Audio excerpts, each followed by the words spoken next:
Good morning. This is for August 9th, and it is about the five metaphors from nature.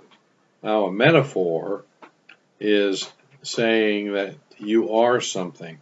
A simile is saying you are like something. So there's the difference. And so the five metaphors from nature, the hidden reefs, the clouds without water, the fruitless trees that are uprooted, the waves tossed by winds, and stars that wandering stars, and go into the black holes, so to speak, and are worthless. Those are the five metaphors.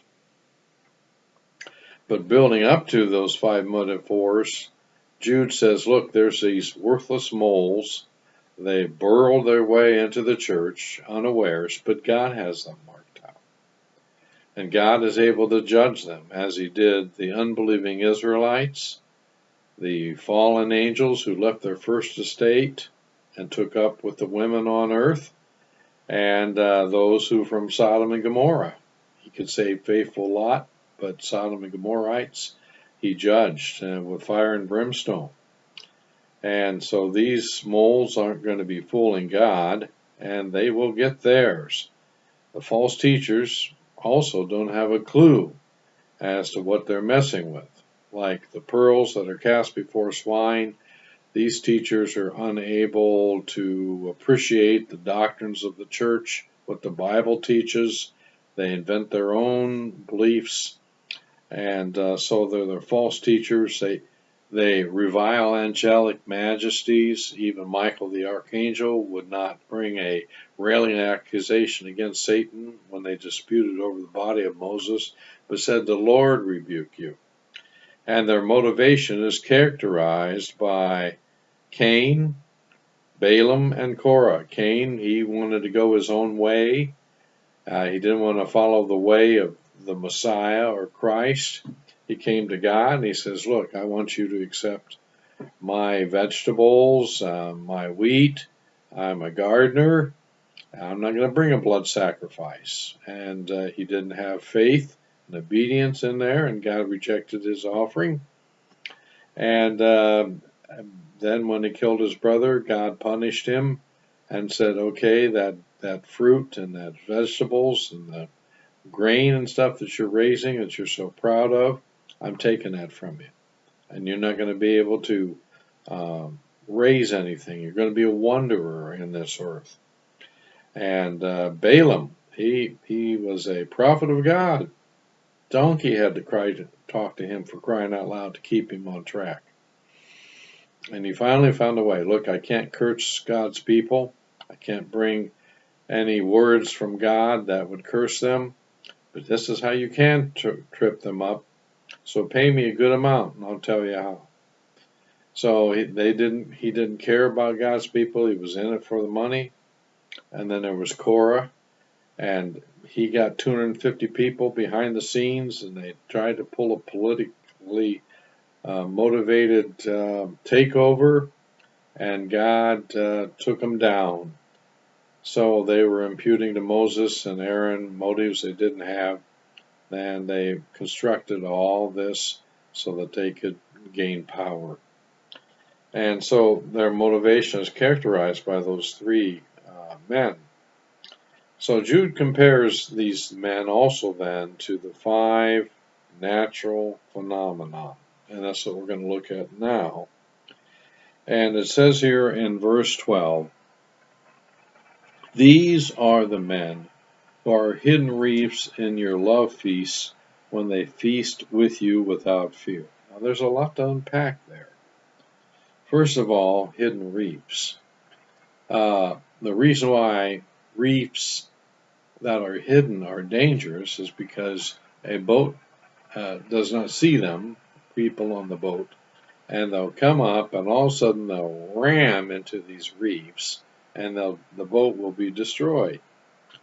And so they're dangerous. And I've had some experience with that. I've had a pontoon boat, and the water level had gone down 5 feet, and unaware of some of the rocks that were underneath there. I ran up on them and I couldn't get out, couldn't get off. I had to get out, and that still didn't do it. So Mrs. Simpson had to get out too into the water, and up it popped, and we were able to get it off the rocks. So I've had some experience. Fortunately for me, it did not tear a hole in the pontoon. So I was glad for that. But these are dangerous for ships. And so they are hidden reefs in your love feasts. Now, uh, what are we talking about when we say love feasts? Well, the word is just basically love, agapes.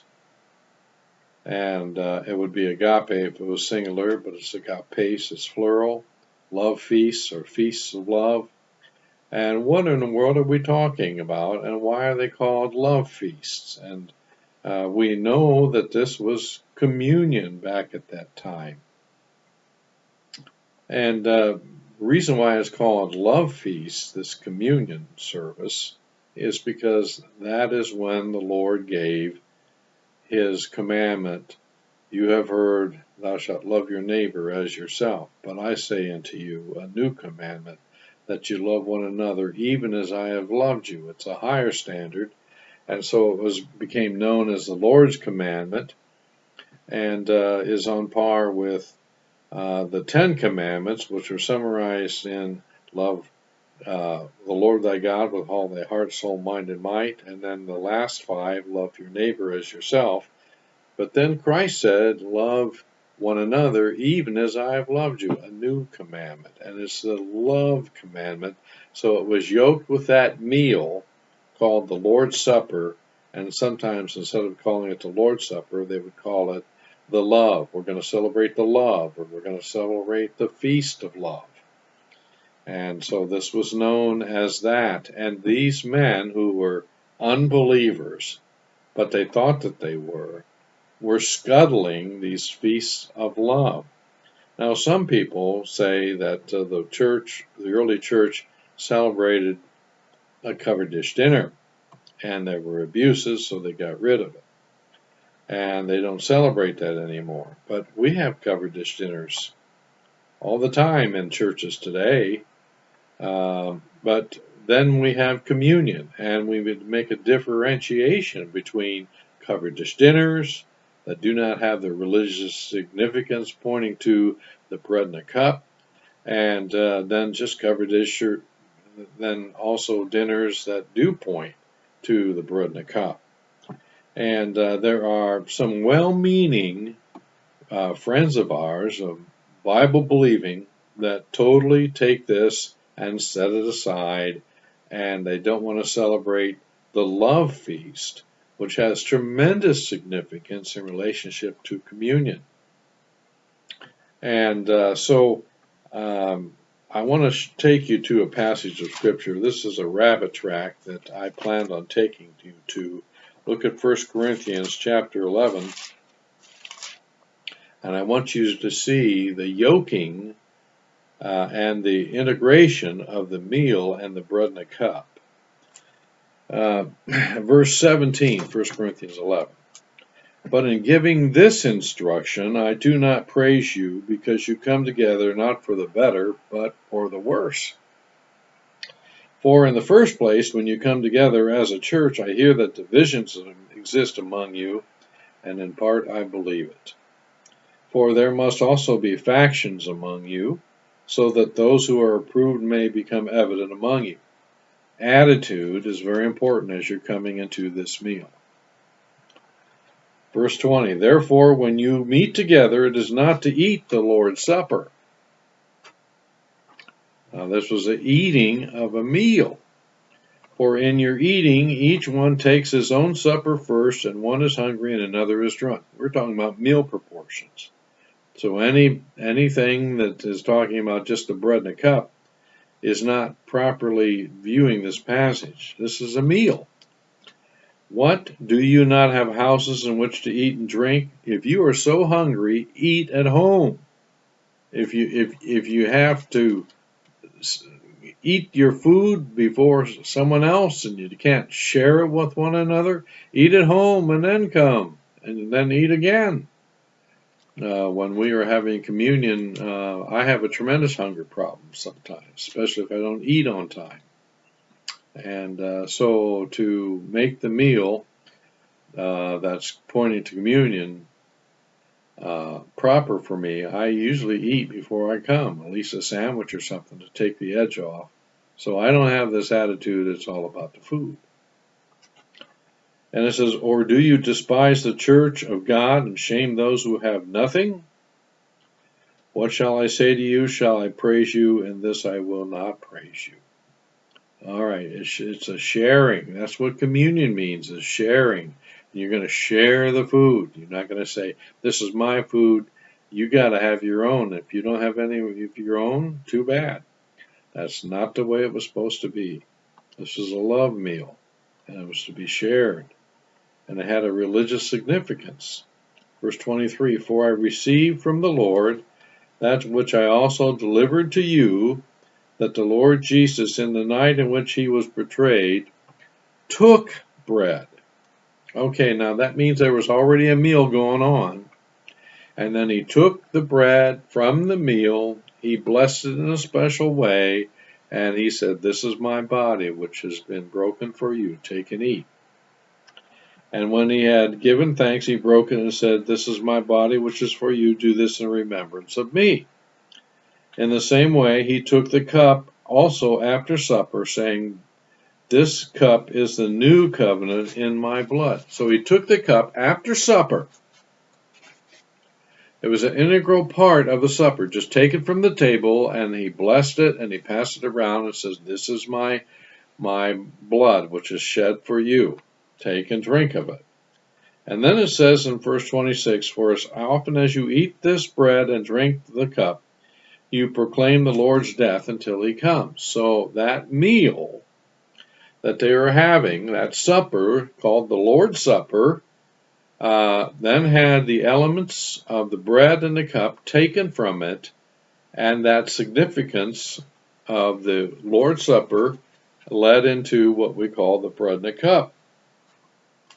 And so they're integral to one another, and the attitudes you bring into that meal also affect your attitude toward the bread and the cup. Because if you aren't even regarding the people that you're taking it with, you're not really observing a love feast. You don't have any care or concern for these people. You're only there for yourself, and you certainly don't understand the Lord's commandment and what he has done for you as well. So Paul says in verse 27, examine therefore whoever eats the bread or drinks the cup of the Lord in an unworthy manner shall be guilty of the body and the blood of the Lord. But a man must examine himself, and in so doing he is to eat of the bread and drink of the cup. For he who eats and drinks judgment to himself if he does not judge the body rightly. Verse 33, so then, my brethren, when you come together to eat, wait for one another. If anyone is hungry, let him eat at home, so that you will not come together for judgment. The remaining matters I will arrange when I come. So you see, Paul makes an integral relationship between the meal and the bread and the cup. A study of the bread and the cup, you'll find it is never separated in Scripture from the context of a meal. And so when it says here in Jude, these men are hidden reefs in your love feasts, they're scuttling the intention of what that was supposed to accomplish. It's supposed to accomplish pointing to the love of Christ and pointing to the love that we have for one another. And if they're not there loving the Lord, they're going to be scuttling the love that you have for one another. If they're grabbing their food and eating and have no concern for anybody else and are being selfish, They're undermining the love feast meaning of it. And so, therefore, these men are underminers of the love feasts when they feast with you without fear. Now, the fear is the fear of the Lord, reason why they're there. Now, friends, I have been at many covered dish dinners that have nothing to do with church. I've been to band parents covered dish dinner. I've been to school-related activities with a covered dish dinner. And, there's nothing in there that says when you eat of this meal, you have to be a believer in Jesus Christ. There's people that are known atheists. I've had covered dish dinners with those people. Doesn't run the significance of getting along with people and having some nice conversation and things like that and having a good meal. But when we have a meal in the church, it takes on a religious significance, especially when you take the bread and the cup from it. And so this is a love feast, and these men had no understanding of that. So they scuttle what's going on, really, at these love feasts. Secondly, they are said to be clouds without water, carried along by winds. And so clouds, you see clouds in the sky. Sometimes they bring rain, and sometimes they don't. And when you want rain this summer, the farmers, we didn't have rain plentifully. Last summer we had too much rain, but this year we didn't have it plentifully. And so when the clouds came and didn't drop rain, it was a big disappointment. And that's what clouds without water are disappointment. And then driven along by winds. So these are clouds wind driven. And it kind of has another passage in mind about that in Ephesians chapter 4 and verse 14. Ephesians chapter 4, Paul was saying something similar when he wrote this. As a result, we are no longer to be children, tossed here and there by waves and carried about by every wind of doctrine, by the trickery of men, by craftiness and deceitful scheming, but speaking the truth in love, we are to grow up in all aspects into Him who is the head, even Christ. And so we are not to be driven around by this wind, and we are not to be rainless clouds, which is what these were. Proverbs 25:14 says, like clouds and wind without rain is a man who boasts his gifts falsely. Oh, I can sing. I'm a beautiful singer. Everybody likes my singing, and then when he gets up and sings, it's awful. So it's a big disappointment. Clouds without rain. So they have been hidden reefs that'll scuttle the ship. They're clouds without rain. They're not going to deliver what's promised. They're a big disappointment.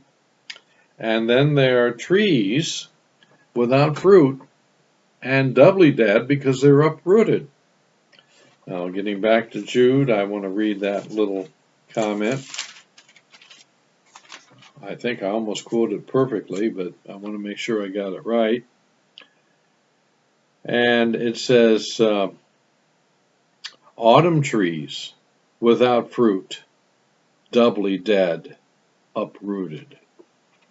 Okay, now, our Lord was talking about a fig tree, a parable of a fig tree.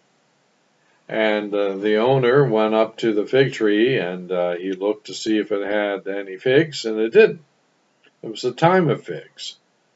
And he said, this doesn't have any fruit. Let's chop it down. Why should it trouble the ground? It's a waste of space. And the vineyard keeper, who also had the orchard, he said, well, let me let me fertilize it, put some dung and things around it, and if next year it bears fruit, great. But if not, then we'll chop it down then. But a tree is supposed to have fruit. We have a peach tree. Of course, it was a very severe winter, and the blossoms came on, and then the frost, a hard frost came and wiped out the thing. We thought we lost every bit of fruit that was supposed to be on that peach tree.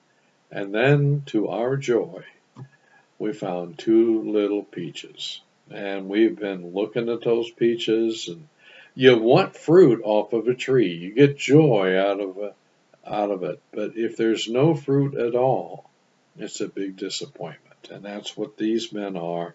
They're autumn trees without fruit. And not only are they appearing to be dead because they don't have fruit, but they are uprooted, doubly dead. Now, let me tell you about something that's dead, that's not connected properly. Look at John chapter 15. And this is the I am the vine and you are the branches passage. John 15.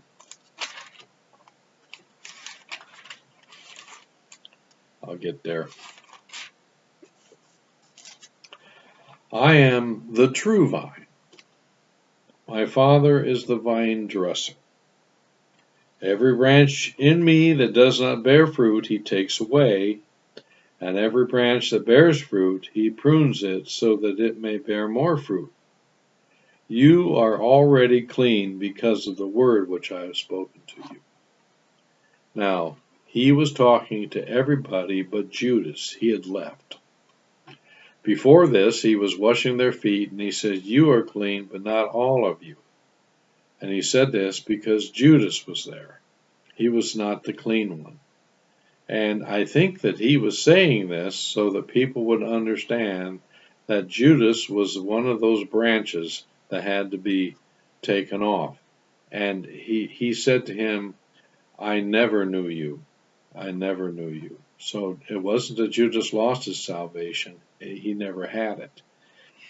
But so this is something you have to keep in mind. And it says in verse 3, You are already clean because of the word which I have spoken to you. Abide in me, and I in you, as the branch cannot bear fruit of itself unless it abides in the vine, so neither can you unless you abide in me.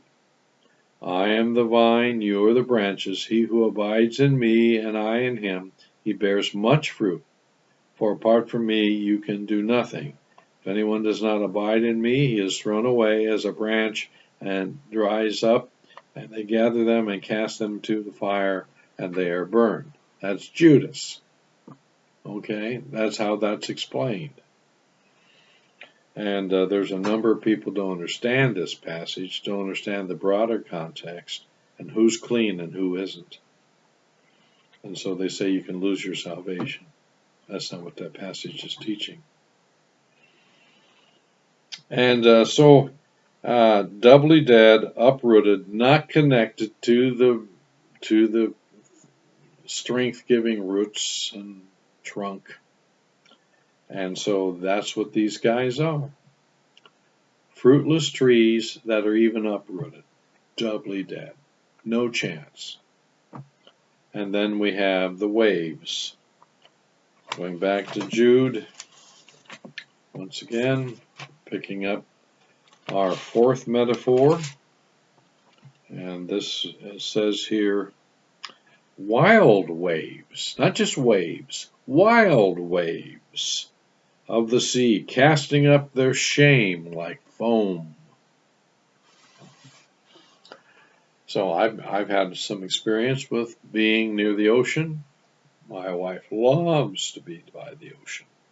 And the wave action is just exhilarating, and some of these waves can get quite a lot big, and the thunder of is very refreshing.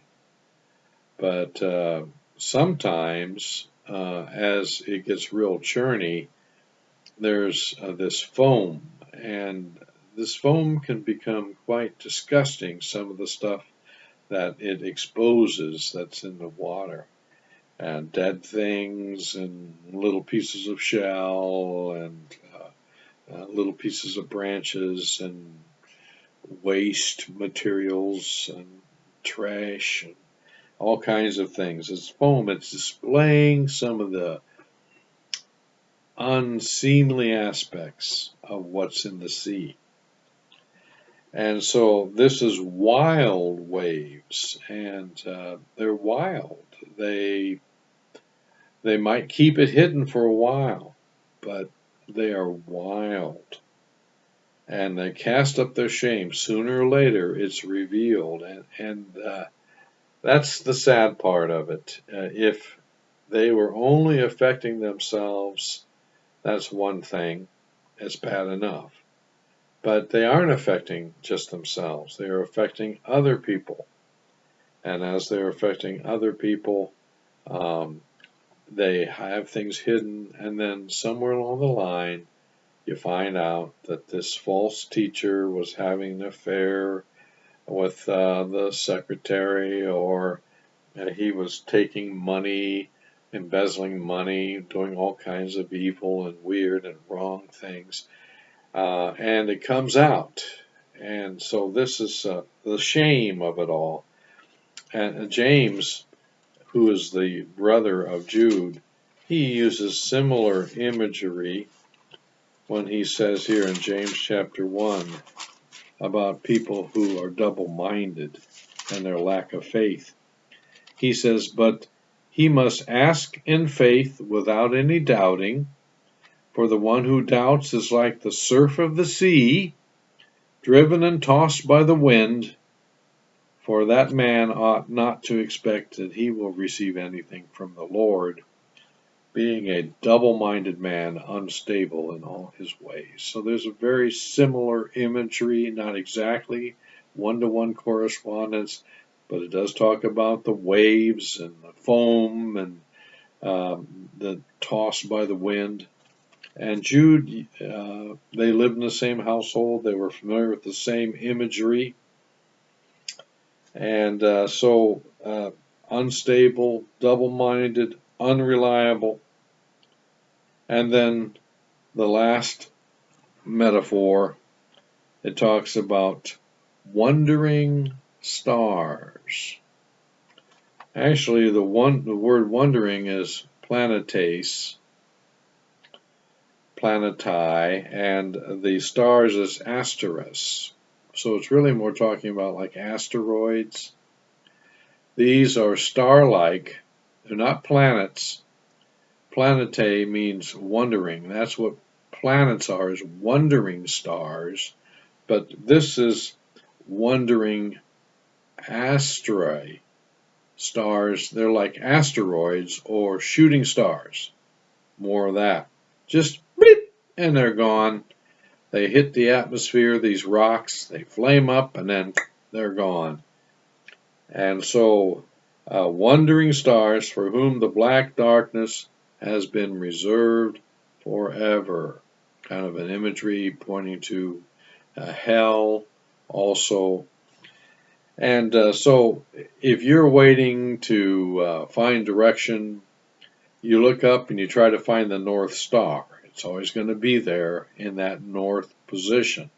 And you can utilize that. As long as the cloud isn't hiding it, you can see the North Star and you can sail at night based upon that orientation. But if you see a shooting star and say that's where we're going to go, well, you're hooking yourself to the wrong star, and you're going to get yourself good and lost.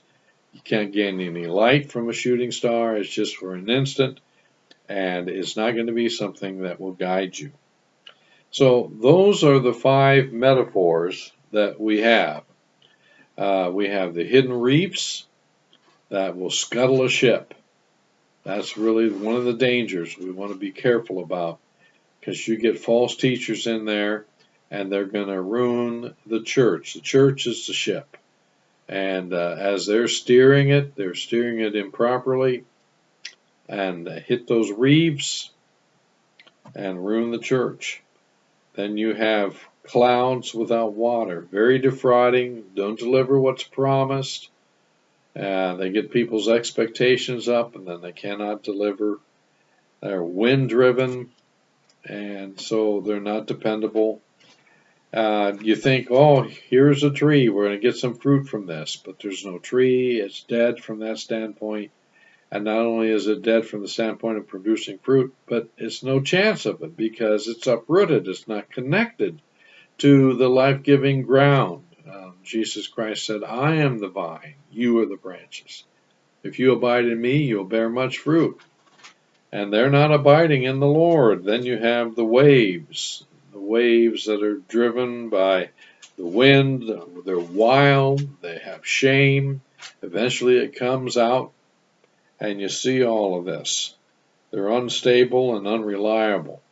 And then finally, these false teachers are like shooting stars. You can't orient to them. They don't really provide any light. They're going to misdirect you if you try to follow them. And so you don't want these people. They're hidden reefs. They're clouds without water. They're uprooted trees that produce no fruit. They're waves, wild, tossed, and then they are shooting stars. They're unreliable. So, my friends, these are strong words that Jude gives. 5 metaphors describing these